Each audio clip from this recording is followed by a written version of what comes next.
listening to the Reformand Initiative podcast, where we analyze and discuss Roman Catholic theology and practice from an evangelical perspective. Today's a good episode. It's a special episode because this is the last episode of our first season, episode number 20. And we praise God for how he's used this podcast in your lives, and we pray that he will continue to use this podcast in the lives of other people, in the lives of the Evangelical Church. So I'm sitting here as usual in the city center of Rome with Reed Carr and Leonardo de Chirico, my co-host. Gentlemen, how are you doing? Well, thank you. Yep, well, and glad to be together again. Yeah, so we've learned quite a bit in regards to podcasting this season, wouldn't you say? Yeah, still have a lot to learn, but we have learned a lot thus far. Yeah, it was off to a rough start at first, but we're glad to offer this important episode to you today, where we're going to talk about a very important person in modern history, someone by the name of Karol Wojtyła. Now, that name might not be familiar to any of you. Reed, why don't you tell us why that name should be familiar and why it's important and what it has to do with our episode today? My guess is if most of our listeners could see the name written out that you just said, it might be, maybe there'd be more people that would recognize who it is. The Polish last names are famous for being difficult to pronounce, but yeah, Karol Wojtyła was better known as Pope John Paul II. And so, yeah, we're ending season 1 on an episode of him. If you may have come across some articles about him, the reason that there are some articles appearing about him is because it's this year is 100 years since his birth. He was born in 1920 near Krakow, Poland. And as Clay said, he's not many people would not know who or recognize the name of Pope John Paul II. He's one of the most influential people in the 20th century for sure. He was Pope from 1978 up until his death in 2005. So we're talking about 27 years and led the Catholic Church through a lot of changes. He was influential in implementing or beginning to implement many of the thoughts of Vatican II theology and many changes in the world, social, ethical, you name it. He led the church through it. And Leo has a short article on him that will be coming out too. And there's been, Leo, you point out well that there's just been many, many biographies written on John Paul II, which attests to him as a figure and the importance and the roles that he played in the 20th century. How many biographies have been written on him? Would you have any idea? Well, dozens, and because he's one of the major figures in not only Roman Catholic contemporary history, but also general history. I think it is widely recognized that he was very influential in the whole fall of the communist regimes in the Cold War, after the Cold War, and being a Polish pope, coming out of one of those and being very outspoken against it. He was, it is accredited to him having an important role in facilitating the process of the dissolution of the communist regimes. So. And his voice was a valid one, because if we think about him being born near Krakow in 1920, which would have made him a young man, when Hitler and Stalin were at arms, and just all that he lived through and saw as a young man, which would have influenced his. Yeah, and also he was the first pope who actually interpreted the global figure of the role of the papacy, of the pope.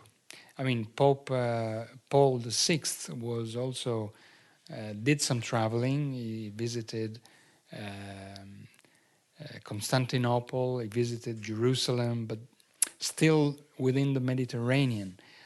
Pope John Paul II was the one who actually traveled all over the world, visiting the 4 corners of the world, and so expanding, stretching the influence, the visibility of the Pope beyond European borders. And so making him, and it was a very long pontificate, so unusually long, from 1968 to 78. yeah, to 2005. So unusually long for an average pontificate. So a trendsetter, shaping the Catholic Church and the papacy, and being a leading figure not only in church politics but in world politics, and so being also a major player in significant debates in society, in ethics, religion, the interplay between religion and ideologies, and so on. So this shows the importance of his life and the interest that it raised, and still it is raising in different parts of the public opinion, not only the religious Catholic public opinion, but also the wider public opinion. Our objective today is to provide a very fair, a balanced and truthful look at his life, especially as the Pope and his role as Pope and leader of the Catholic Church. Most people you mention his name, and there's the tendency and the desire to just look at all the positives of his life and underscore what he did and what he accomplished, rightly so. Oftentimes, however, neglecting the aspects of his Mariology, for example, or the theology that was very influenced by Vatican II that shaped his papacy and the way he led the Catholic Church. So there's definitely the desire to examine that aspect of it while being, as we said, fair and truthful and balanced. I think there's a strong tendency, especially going all the way back to our first episodes, of taking a very atomistic approach to understanding John Paul II's papacy and highlighting the aspects that we like about it and extrapolating them out and celebrating them and putting them on a pedestal while disregarding other aspects, maybe his strong Mariology and devotion to Mary and the adjectives he used to describe her as something we can just set aside, but failing to recognize that was all encompassed. It's impossible to separate the two, and that they must be understood as being together and part of the theological system that is the Roman Catholic Church. Yeah, he was very involved in what people often refer to as being the culture wars of the 70s and 80s. And much of the evangelical interest in present-day Roman Catholicism came out of those culture wars because of the strong influence of secularism on Western societies, leading to the implementation of euthanasia, abortion, genetic engineering, and so on. John Paul II stood firmly against those trends and being a player in the culture wars of the day. And evangelicals began to be aware of those issues and understood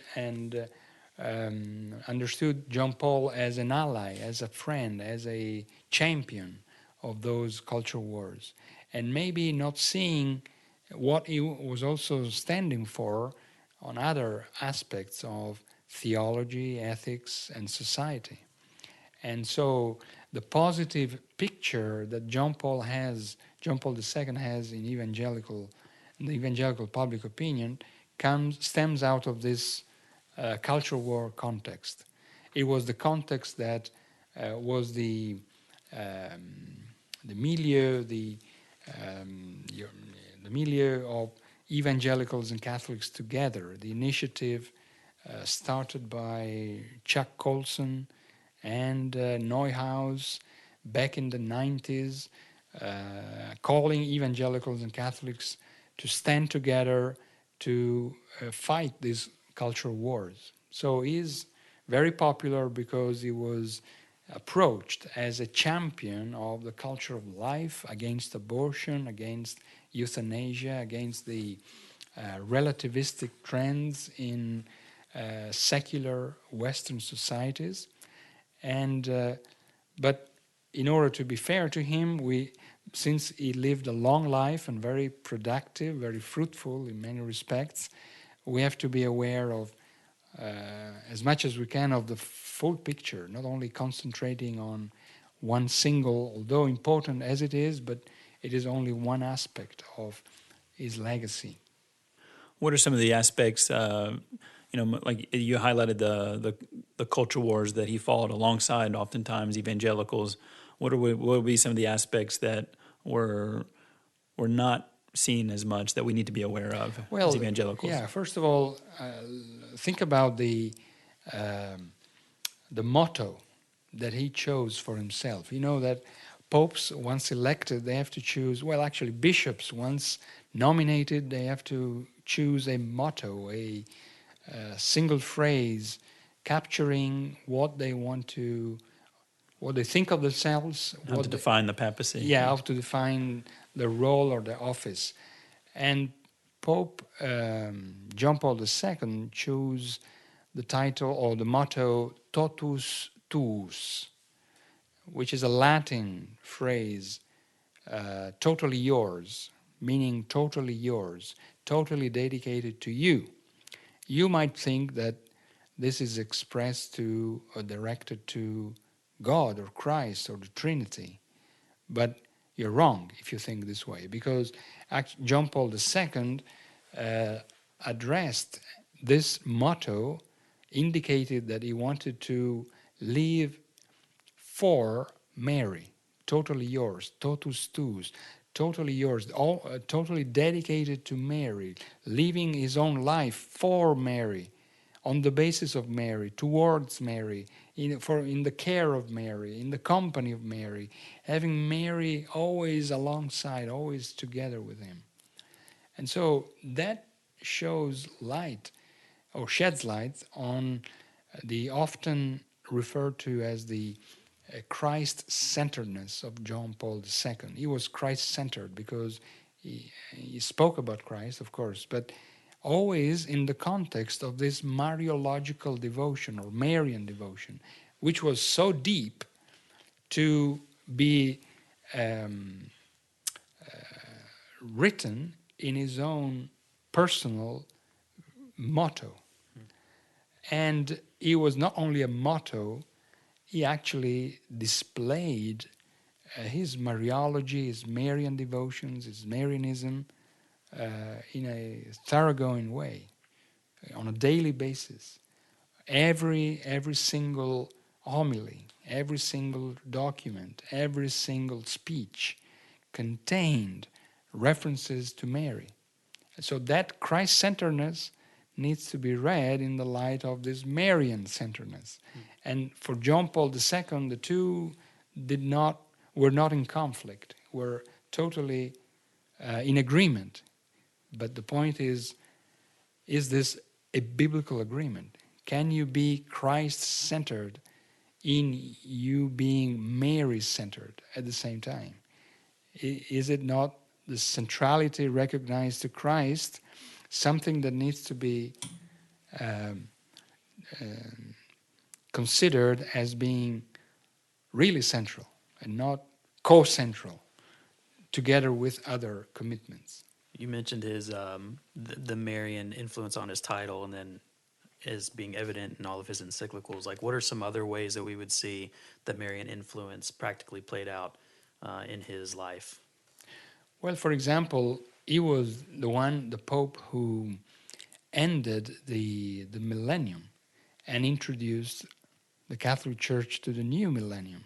So the whole 2000 Jubilee, he thought of it as a important event to reaffirm the message of the Catholic Church and to launch it into the new millennium. Now, around those Jubilee, the first act that he performed in the new millennium was to dedicate the whole world to Mary. So it was the dedication of the world to the care and protection of Mary. And that shows the fact that his first thought in thinking about the new millennium was to make sure that Mary was in charge. Secondly, he was also very much into the secrets of Fatima, the Fatima apparitions of Mary. You know, those apparitions taking place in Portugal, and some of them being hidden to the public. And so he knew those secrets, and he oftentimes made reference to them as being the guiding prophecies for the day. He also, as he was also The attempt on his life. he suffered this attempt on his life, and he attributed his survival to the intervention of Mary. So he thought of Mary as being a player in historical events, personal events, church events. He thought of Mary as being an active player. So his way of divine providence was very blurred, biblically speaking, if not totally mistaken. Yeah, heretical. And thinking of Mary as the major player in his personal life, in historical events, in world affairs. And so you see this Marianism punctuating his life and pontificate, and being the common thread. So everything we say about his Christ-centeredness needs to be read in the light of his Marian-centeredness. Which was on full display. Yes. It was not hidden. It is not something that you have to be very careful to look at it, because it's very apparent. It's there. The problem oftentimes is that we don't see it, or we don't want to see it, because we want to underline the so-called commonalities. Well, I mean, going back to 1987, he wrote the encyclical, one of his more well-known encyclicals, Redemptoris Mater, which is the Redeemer, the Mother of the Redeemer. What was that? What's the contents of that encyclical? That was a very telling encyclical, because there he provides basically a biblical theology centered on Mary. The retelling of salvation history from the Garden of Eve to the new heavens and the new earth, centered on Mary's role. So basically is a retelling of the gospel in Mariological lenses. That's what it is. And it is not Christ-centered. It is Marian-centered. Of course, according to him, the two things are not in conflict. But from a biblical point of view, Mary is not at the center of salvation history. It is Christ who is the pinnacle, is the one uniting salvation history and being the center of it. So here's a question in light of what you just said, and also earlier we said here's where the strong tendency is to see the atomistic approach to John Paul II and downplaying this very Mary-centered theology and elevating the Christ-centered theology as if we could separate the two, and usually there's attempts to do that. So how do we take an honest approach at that? And what's the danger of one not separating the two, and the necessity for understanding those together without, if we think back to our interview with Dr. Michael Reeves that we had a few weeks ago, we were talking about justification and the JDDJ document, and there's always this reality that the criticism that why do you always just focus on the negatives? What's the point? Why can't we celebrate what we have in common? And that would be certainly a common, perhaps, reaction to this type of discussion of why don't we just celebrate the good of it, and there's things we disagree on. What's the danger of that, and why is it necessary to take a more systemic view of John Paul's theology. Yeah. The second. I think that if you approach everything selectively, you end up in projecting what you want to see in the things that you want to discuss or analyze. It's not the subject itself that defines himself, but is what you want to see in it. And if you have a selective approach, you end up in having a very narrow, limited understanding. So what we are saying is not doing some conspiracy theory, saying, oh, it's hidden here and there, only those who have the right codes can understand this. Pope John Paul II was very adamant very clear about his Marian devotions, and he put it everywhere. So it is our task to read it and to take into account and to try to make sense of the connections that he makes between Christ and Mary, for instance. And as we see the references to Christ, we have to be aware that there is another side that the Pope wanted us to see. He's not hiding. He's not saying, these are secret things. They are there. And if you don't do that, we have a misrepresentation. We have a caricature. We have a projection of what is not there. It is according to our own image and picture, but not according to a fair description of himself.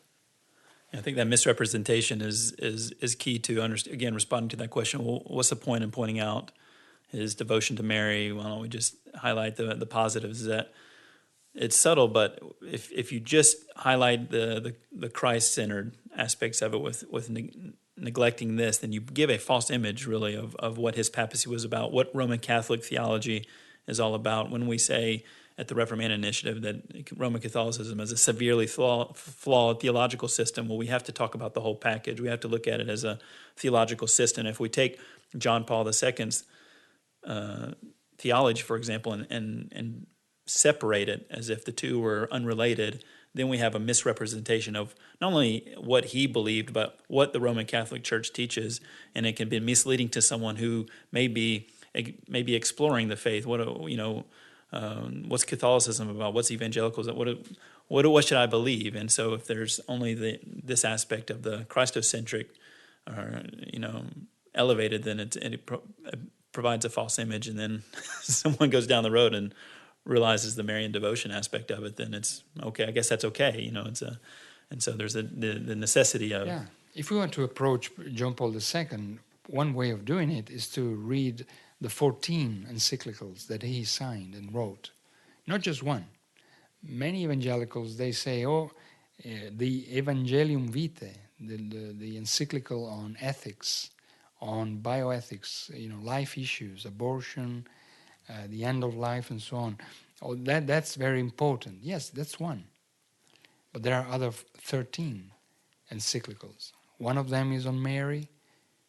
Another one is on the Eucharist, being the center of church life, reinforcing this Catholic idea that grace comes to us through the sacraments of the church, and the sacraments of the church represent the presence of Christ, the living Christ embodied in the institutional church. So carrying the traditional, although renewed teaching of the Catholic Church, and this is John Paul. Faith and Reason, another encyclical, stressing the Thomistic approach to the topic of the relationship between faith and reason, claiming that reason has some autonomy, degrees of independence from faith, and faith only adds something more on what reason can achieve in and of itself. So another aspect of his teaching, and the encyclical on unity, ecumenism, Ut Unum Sint, 1995,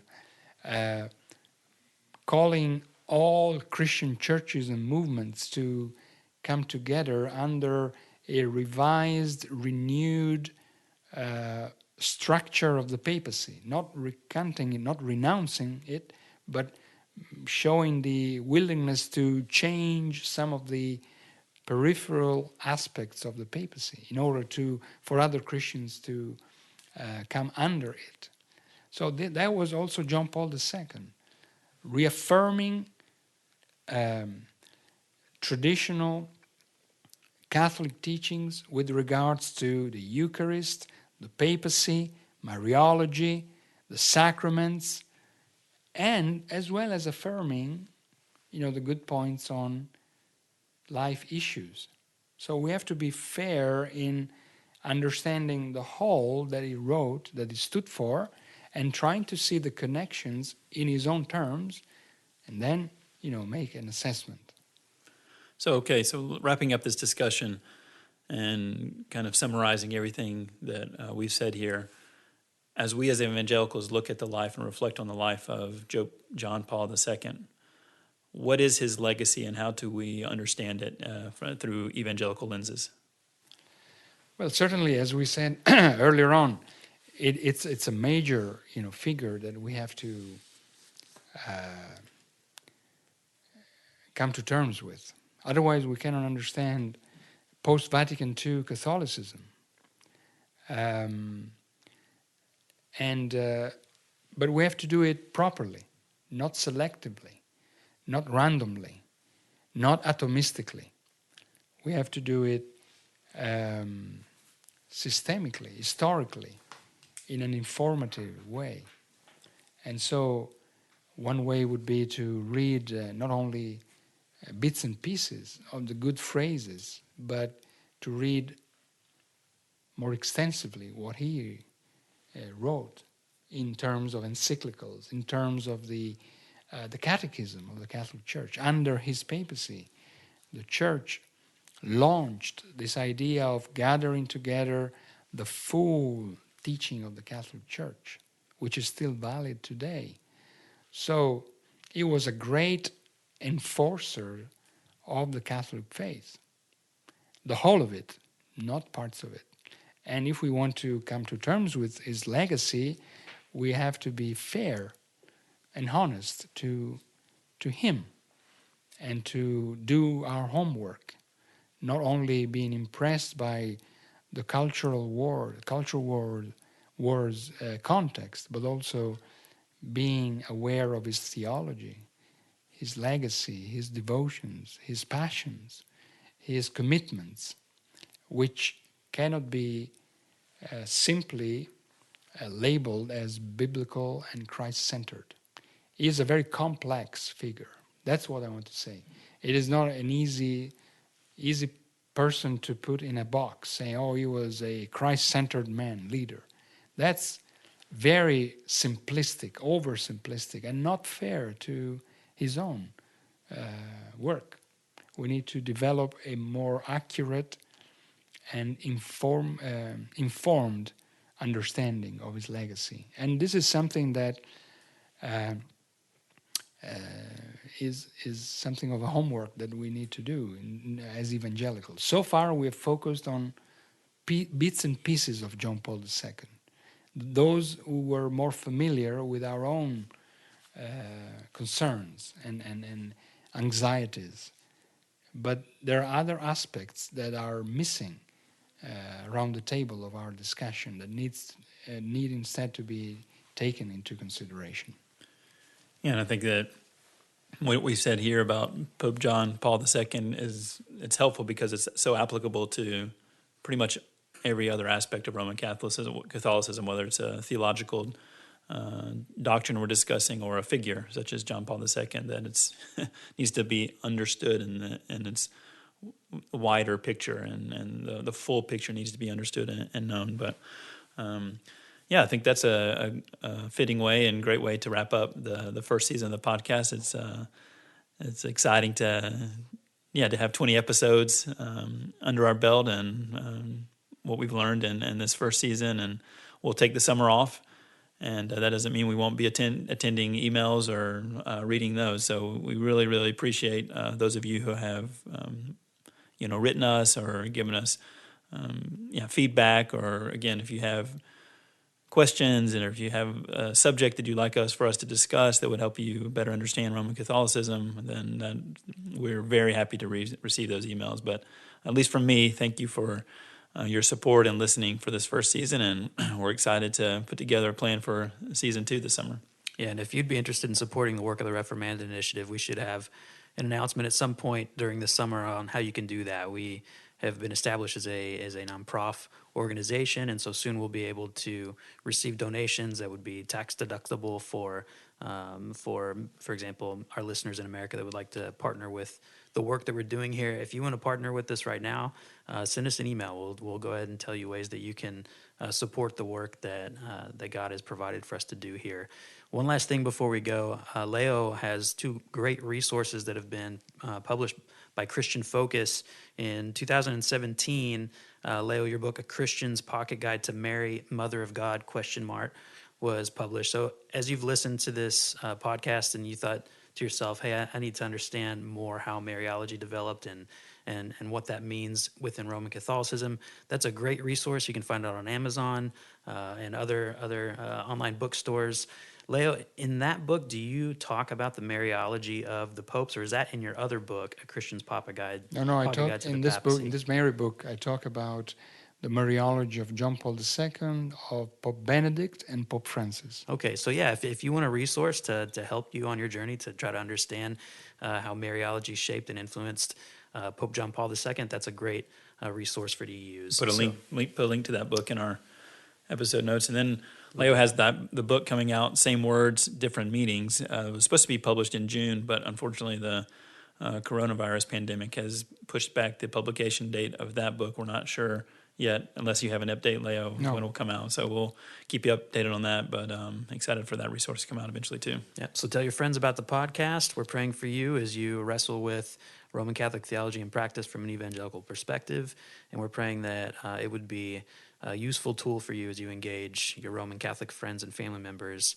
with the gospel of grace. We pray for God to move in those conversations and that you would be equipped and informed. So follow us on Facebook at Reformanda Initiative, on Twitter at Reformanda Rome, and obviously our website, www.reformandainitiative.org. You can find articles and resources and a form if you want to contact us.